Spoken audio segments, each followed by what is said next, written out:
good morning or good evening. I hope you are all always well. I'm Lulu. These are my daily stories. I hope you share the happiness with every adventure I have with my friend Marshmallow. Here we go. It was a sunny Saturday morning, the kind of morning where the birds chirped just a little louder, the sky wore its brightest blue, and Lulu's breakfast toast had exactly the right amount of crunch. She wore her favorite overalls with the star-shaped buttons, and Marshmallow was snug in the basket of her pink scooter, nestled between a juice box and a small notebook labeled Secret Operations, Cat Edition. Today was park day. Lulu had been waiting all week to visit Willowbend Park, where the slides were taller than houses, and the squirrels had names. Lulu had personally named them all last summer: Sir Acorn Pants, Lady Leaf Whistle, and Cheddar.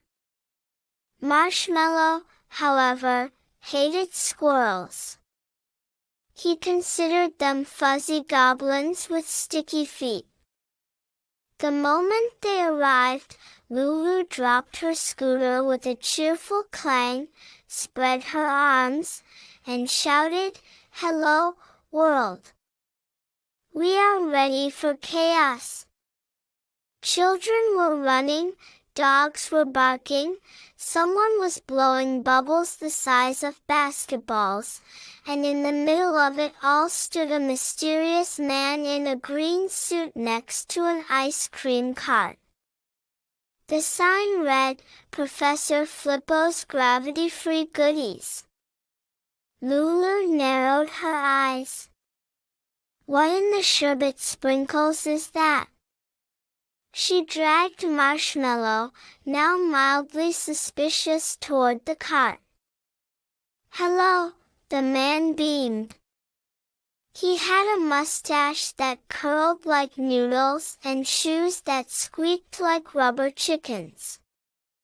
"Care to try my newest invention? Guaranteed to turn your day upside down." "Is it ice cream?" Lulu asked. "Of course," he said. "But it's special. It has anti-gravitational sprinkles. Eat one scoop and you'll feel lighter than air." Lulu raised a brow. "Is this going to make me float?" "Only a little," he said with a wink. Marshmallow stared up at him with deep distrust. Lulu considered her options. She had $1 in her sock. And she really liked floating. "Deal," she said. She chose the strawberry Saturn swirl, with pink sparkles that shimmered like stardust. Marshmallow licked a dot of whipped cream off the side. "Cheers," Lulu said, and took one enormous bite. The world tilted. No, literally tilted. Whoa, the grass dropped out from under her. She began to rise. Slowly. Softly.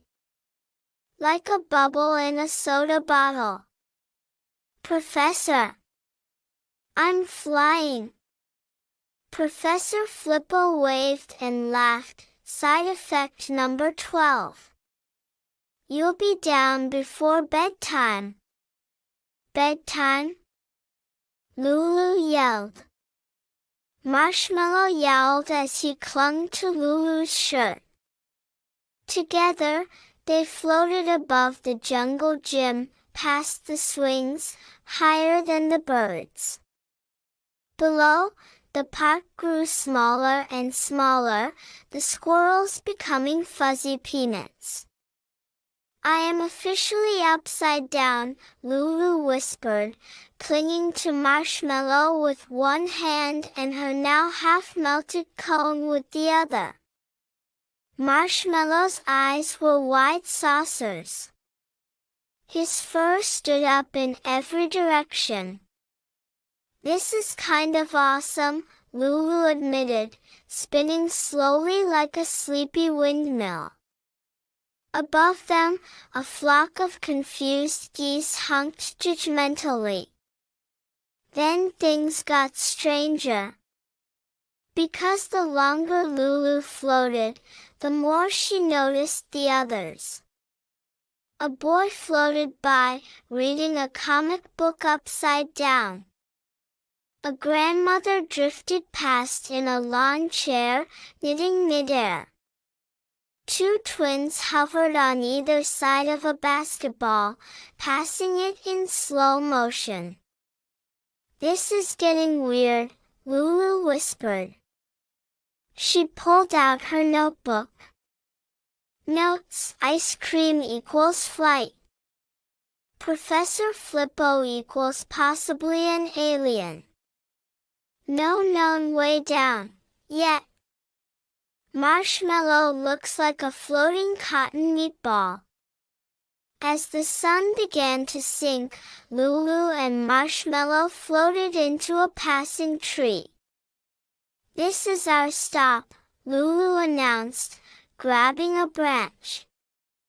She sat perched among the leaves like a very serious flying squirrel. How do we get down? She asked. Marshmallow meowed once, then licked her cheek. The answer came with the wind, a voice below shouting, Flippo's float stoppers. Free cookies for landing. Lulu looked down to see the professor tossing cookies into the air.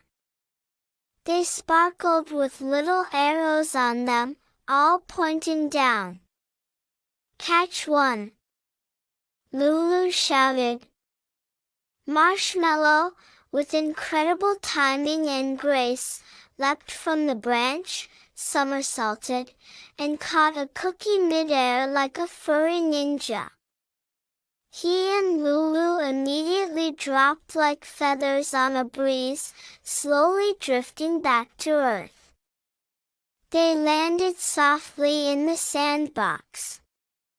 Lulu lay on her back, staring at the sky, now full of other floaters slowly returning. That was the weirdest day ever, she said. Marshmallow rolled over and dug his face into her leftover ice cream cone.